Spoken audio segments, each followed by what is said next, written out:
All right, there we go. So let's get into it. Let's not start, somewhere within the process of it. I have a few materials I'm going to pass out so you get some feel and some textures, but first off we're just going to talk about wearable technology as a whole. So although it says wearable sweaters up here, that's what we're going to be doing. My name is Nate. Nice to meet you. If you don't remember my name, that's all right. I don't care. We'll just have fun and keep going on and make something cool together and hopefully learn something by the end of this course. So, a wearable device or technology, as broadly as I like to keep it, is just something that accomplishes in interaction on your body. So, we get into the basics of that. What is the interaction that we're trying to achieve with a wearable product or wearable device? So in this course, we're going to be making a wearable sweater. So what are our interactions for sweaters? Well, we could hug people, we could high-five people, we could try to do some other things like body metrics, sensing like our heart rate, sensing our blood pressure. We can go even with wearables in general to replacement limbs, prosthetics, and then augmentations, creating new sensors that we didn't have before. So in wearable devices, it's really about what you want to achieve with it and kind of the pathway of getting there. You have, in this world, two things that really help you, which is sensors and actuators. I define a sensor by just something that detects or measures the physical world around you. An actuator, on the other hand, is something that physically changes the world. So it's, in this case, for these sweaters, it's going to be the LEDs. The LEDs turn on, they produce light. That light is seen by our eyes. That's an actuation. That's an interaction. That's part of the interaction that we can create. On my wrist, I have this glove that I'm wearing that looks kind of like Mega Man from one way, kind of like a sweat glove from the other way. It's a high-five detector. So I actually have a few conductive and capacitive touch sensors on the palm. You can kind of play it like a video game if you wanted to, but in general, when I actually high-five somebody, it sends a message over the internet and talks to a TV head that I wear. So we can get that going at the end of the lecture and have some fun with it too. But let's carry on. So in this world of electronics, we have things that are very important to actually accomplishing our sensing and our actuating. Because without like a pseudo brain or something to actually read the sensors and push the actuators, we can't do anything. We can do some low-grade, non-electronic stuff, but this, for instance, is it's called an Arduino, but I made a custom wearable pad for it back in like my college days. So this is actually one of the first Bluetooth microcontrollers that you could sew into clothing and read stuff with. It's all right. It's pretty fun. We have other ones such as Adafruit's Gemma, the Circuit Playground Express, which is the one we're actually going to be using for this course. They also created one that I think is not being sold. It's called the Flora. They're pushing people to the Circuit Playground a lot right now, which is why we're going to be learning that. And then you have this other thing called an ESP32. If it looks really weird and acronymy and not like all the others, that's because it is. It's a very low-cost microcontroller started by a Chinese company.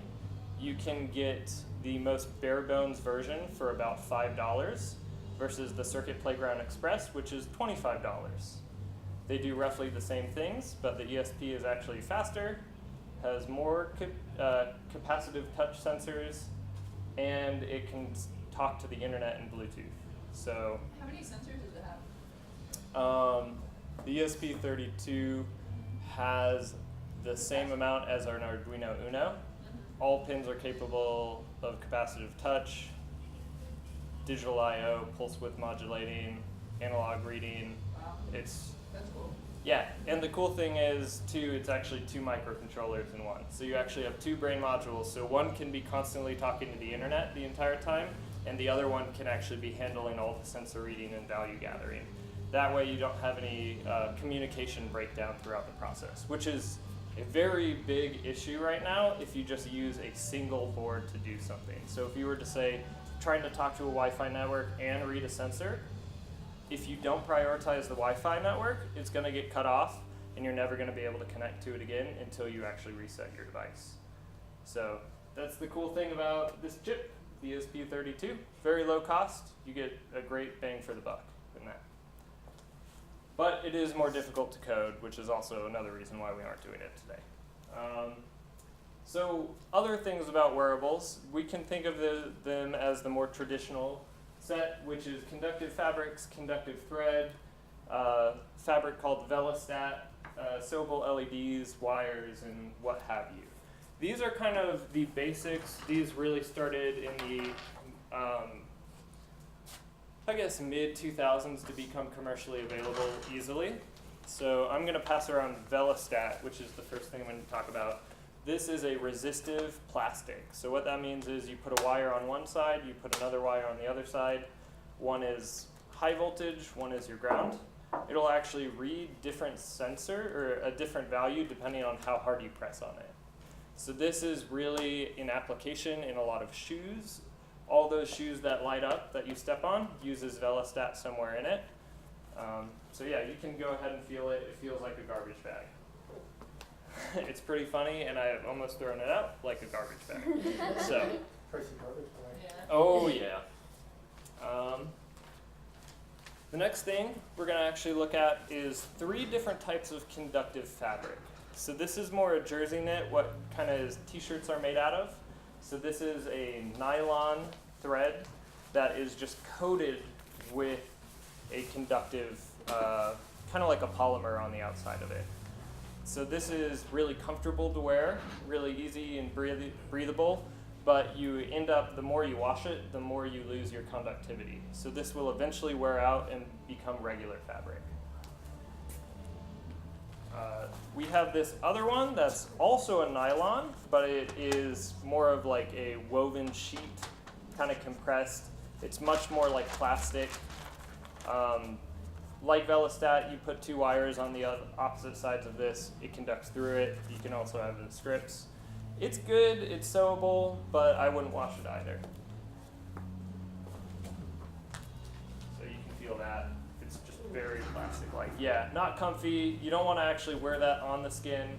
That's very good if you're going to have it in between layers of fabric. So that one would be like you have your shirt or your blouse or whatever you're wearing.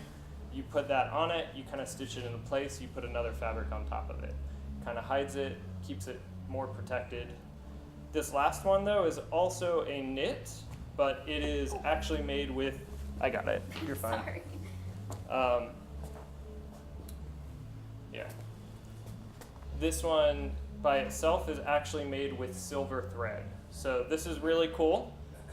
I do not recommend you put this on a wound, although silver does help with some of keeping bacteria off of you and different things. But the really interesting thing that I love about this one is that using really, really low temperatures, you can actually solder directly to this fabric, meaning that you don't have to deal with tape or stitching or anything. You can actually run traditional electronic wires straight to this, and it's good to go. That's actually what I have in this glove, is all directly soldered to the touch pads itself. So it holds up a really long time in washing, things like that. Yes? What's the temperature for soldering to it? Like, what do you think? 'Cause usually I start at like 850. 850 Fahrenheit? Yeah. I would start from 600. You really want to be low. You really want to be at like the lowest possible melting temperature of that solder. Okay.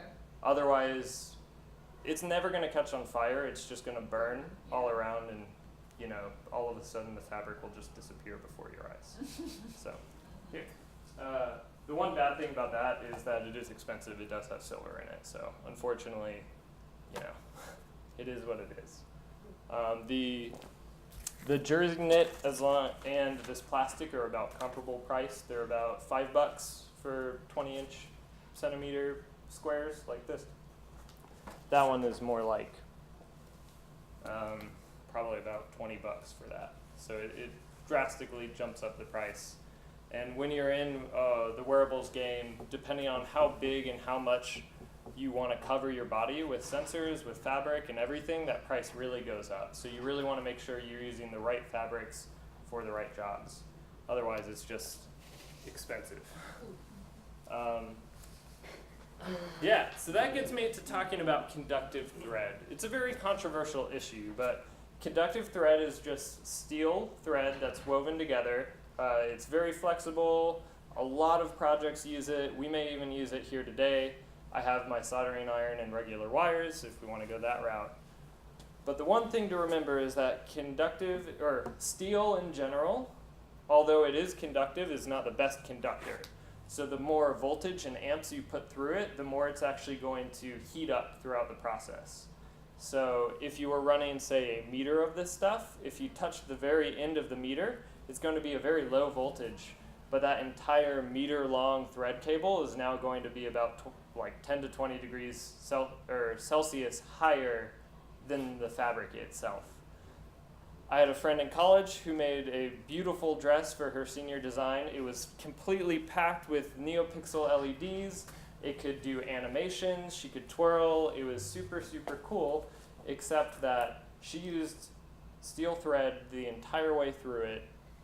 And I was like, do not put that on your body. The second you put that on your body, it's going to catch fire.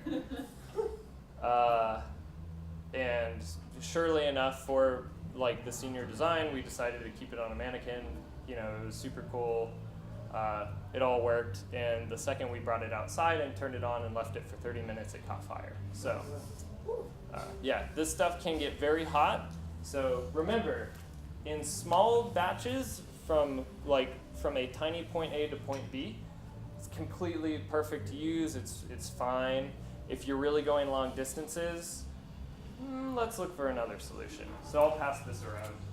So maybe for stuffed animals or for hand wearables or foot wearables, it's probably better because it's more sturdy. Absolutely. Than silicone wires. But I guess silicone is better for distance. Yeah, it's definitely better for distance. Silicone covered wires. I tend to try to use it in everything. As you can see, this glove has silicone wires. But if you just don't want to deal with soldering in general, you can just wrap steel wire around pins and call it a day. So you don't even need a soldering iron to really get started with that, which is one of the main benefits of it. So, yep, definitely. It won't rip either. And there's also the method of soldering where you wrap it around and then put clear nail polish on it so it seals it like a glue. Yeah. Because I've done it before where I try to tie it around because this is so flexible. It doesn't really knot like normal thread. Yeah. So the knot comes loose. For everybody looking on the camera, that is Streetcat.media, Maggie Kane. She's back here, and she's also one of the people running this wearable workshop. So.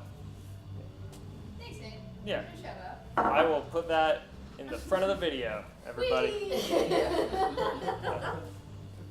A few other things just to go forward really quick, I'll pass around. We have Lipo battery packs, which are really small. They're pretty lightweight. They're really good to slip into a pocket and recharge. Mind you, if you do crush this or stab it, it will explode. So just watch out. If you use Lipos, they're extremely handy. They're good for putting in places that other batteries can't fit, but you do have to protect them. So these can't go on an airplane? They're in your cell phone, so they definitely do go in the airplane, and that's why the Galaxy Note kept exploding. So that particular one and the ones that I have here for you guys have battery circuit protection on them.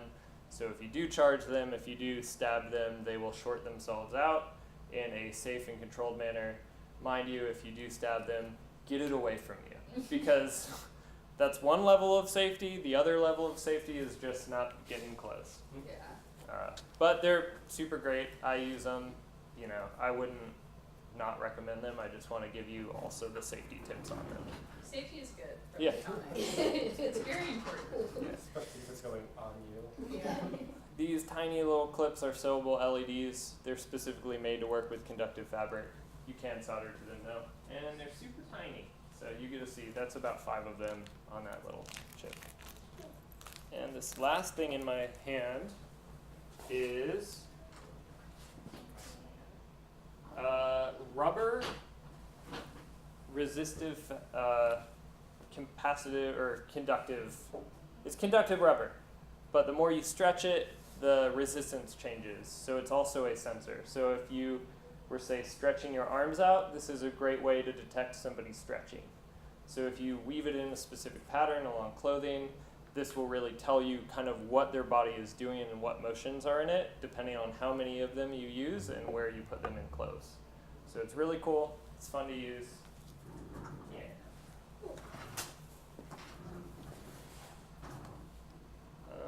Yeah. So we'll go on. We'll talk about our gear. We've talked about it a little bit. We have those LEDs. We have some battery packs. And then we have the circuit playgrounds wherever they went. I don't know. David, where did we put them? Put the what? Oh, they're right in front of my laptop. Sorry. Whoop. Blind. So these are what we're using. They're called Circuit Playground Express by Adafruit.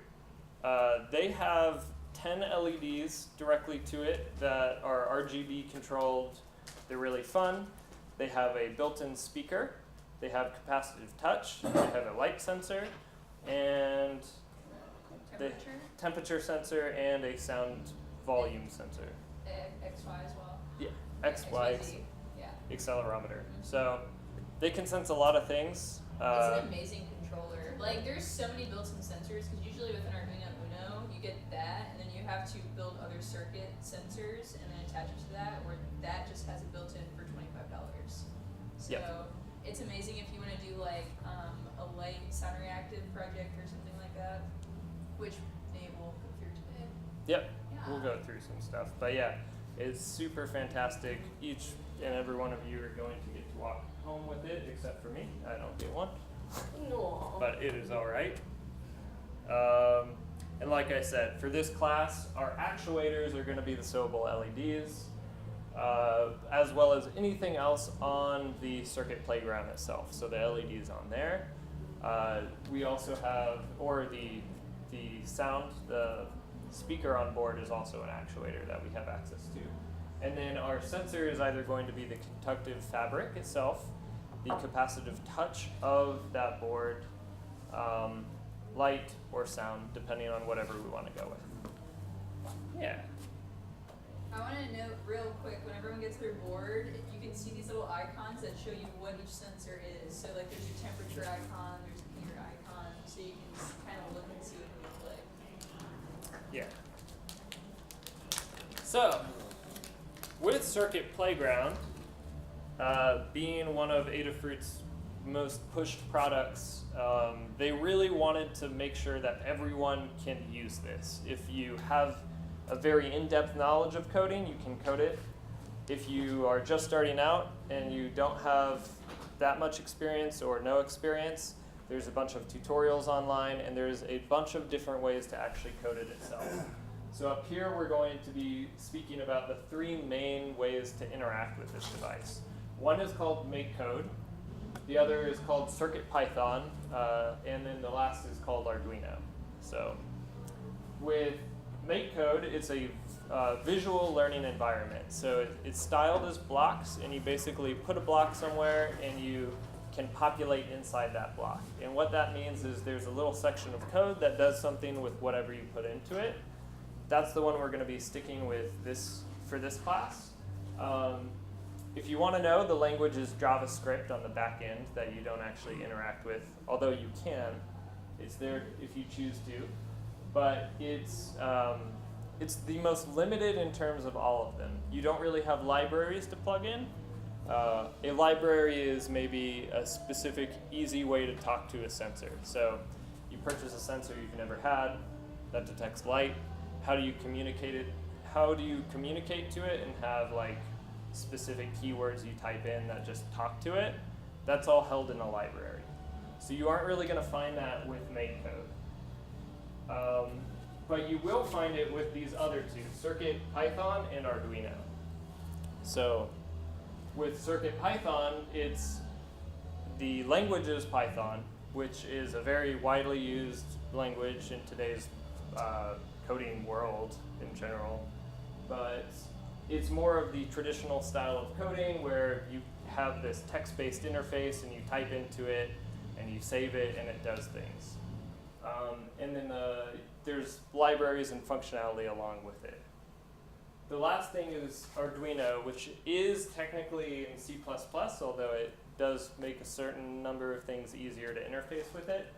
But it is as granular and as complex if you really want to get into it, which is nice, but it's not the easiest to actually use. There's also a ton of libraries built for it, so it's probably the most flexible you're ever going to deal with, but because it's the most flexible, it's also the most cumbersome to use. So we're just going to stick with a simpler way of actually interacting with it. And then at the end of this course, we're actually going to, I will give this out to you guys. It's just a list of references. This one is for MakeCode, that coding interface we're going to use.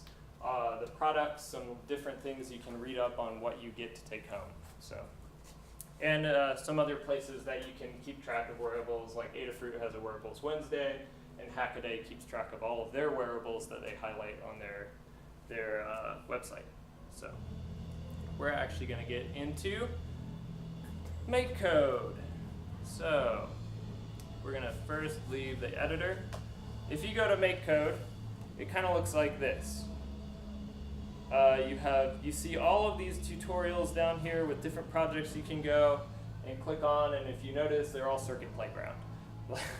Like MakeCode was pretty much specifically designed, or Adafruit had them specifically design it with the Circuit Playground in mind. So we're just going to pull up this sweater code and kind of look at what's going on here. So this is a block. You can see it's populated with all these different things inside of it. And then you have another block down here. So this top one is kind of interesting. You won't be able to see it there very well. We're going to go into it probably on my laptop a little bit later. But all this purple one says is if a button is clicked, if something is pressed, execute these following lines of code. The first one is play a tone at the middle C for a quarter beat. I don't know what BPMs they're actually running. I didn't bother to look that up. Sorry.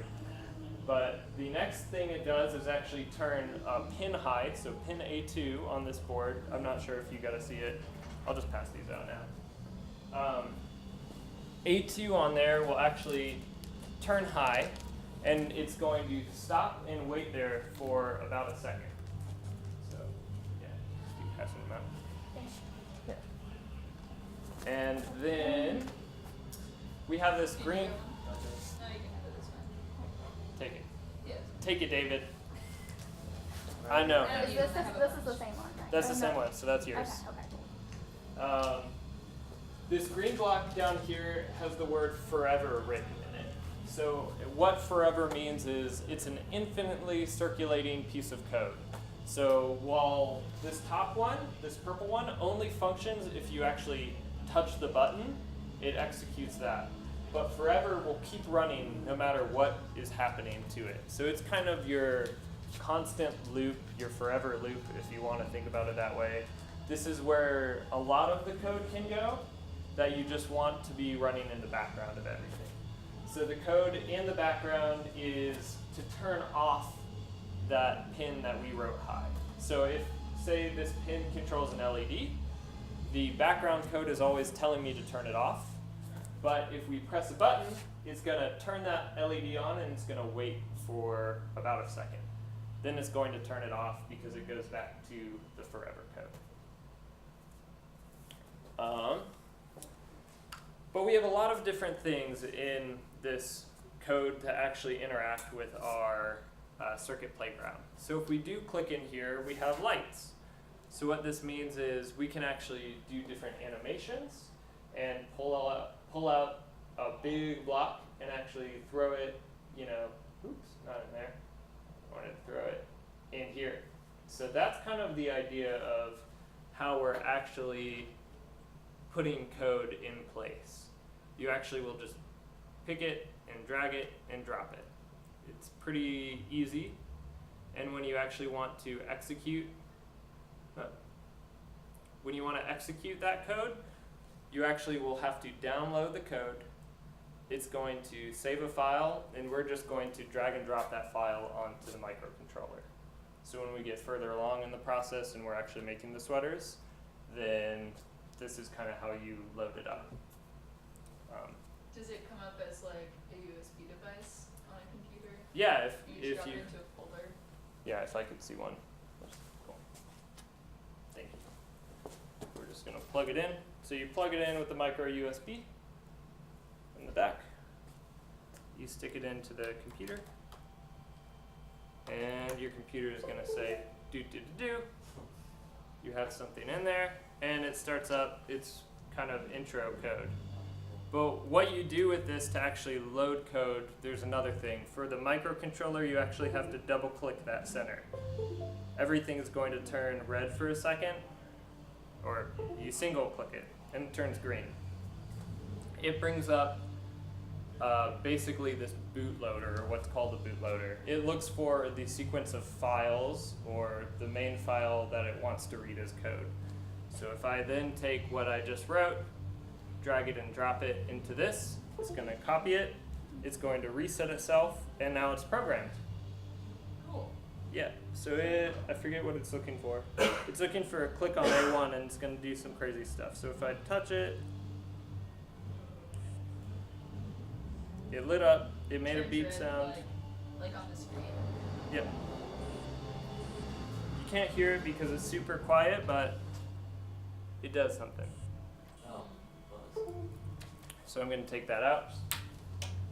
A cool thing about the circuit playground is it also has a spot for the battery pack to go into. So you can just plug it in from the battery itself, and it's all wired up. So now if I pass it around, touch A1, hold it up to your ear, and you'll hear something. It's called A1, so it's right where your finger is. Right. Oh, this. Yeah. Oh. Yep. Yeah, something. Yeah. I know. I'm like, Hey, not today, Satan. not today, Sid? Not today, Satan, when I'm talking about coding for this thing. I was talking Sage. to him, just like the visual nature of this makes it so much easier than working with the crazy libraries in the Arduino IDE. Yeah, that's I what. don't know C++, and I have to like go through and read a bunch of comments and like, the forums and whatnot to see what people actually are doing, so. Yeah, and that's why I didn't want to force you guys down that path. Visual coding is usually the quickest and easiest to get started in, and then it leads you down the deeper dive later. So I know David's like, man, he's CS, so he. No, I mean, this is fun. Yeah, I this work is mostly fun. Python, so I do Oh, C++ cool. stuff. All right. What's my favorite type? So, to bring up David's desire of Python, JK, or his anti-desire, this is another IDE called Mu. It is CircuitPython. So this one effectively works like a very old school coding system. It's not in C++, which means that it gives you a little bit more leeway. You still have to declare things. So if I wanted to maybe stop a segment of code for a second, you have to have the time library in there. So to get the time library, you'd actually have to type out import time. And the time library is in there. So I'm just going to set up a loop. This is going to say print. This is just going to say time delayed. Excuse me if I'm doing this terribly. And then I'm going to say time.sleep. and for 0.5 seconds. So this means every half a second, it's going to print out in a tiny window down here, time delayed, time delayed, time delayed. This is traditional Python, but you can actually code a microcontroller with it, which is really why it's useful. It's cool. It gets you a little bit further than the visual interface, and depending on what microcontroller you have, it gets you a lot further than it. Arduino is kind of still the standard, but CircuitPython is really making grounds and will probably be what everybody is using in about the next 5 years. We're probably going to see a shift from C++ to Python. So that's my prediction, everybody. So cool. That's about that. Let's actually break out some sweaters and actually talk about what people want to do with it, because this is your sweater, this is your product. Let's see what we have here and what we can make with what you guys got. So yeah. Goodbye, camera. This is all you get from